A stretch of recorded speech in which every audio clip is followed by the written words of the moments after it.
সেই সঙ্গে এই 5,000 টাকা আপনি রাখুন বাবা। ছোট ছেলে দিয়েছে 10,000 টাকা, মেজো ছেলে দিয়েছে 5,000 টাকা। অথচ আমার বড় ছেলে 7 টাকার সন্তান কোনদিন আমার হাতে শান্তি পয়সা দিল না, সব দিয়েছে তার মাকে। না, তোমার শাশুড়ি টাকার আগে তুমি টাকাগুলো এই বাস্কেটে ভরে দাও।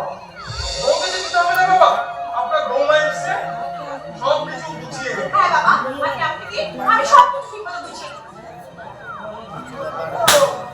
যত্ন করেই রাখো। আচ্ছা, তোমরা কেউ বলতে পারো শুধুমাত্র এই 20 দিনের মধ্যে এই বাড়ির হাতটা কি অপারেশন হয়ে এসেছে? বাবা, আমার সাবধানে দৃষ্টিতে তোমরা কেউ ফাঁকি দিতে পারবে না। আমি অভিজ্ঞতার সঙ্গে বলেছি। তোমরা আলোচনা করছো বড় বৌমার সঙ্গে মেজো বৌমার সদ্ভাব। তবে তো বড় বৌমা বিদিশা আপনার মা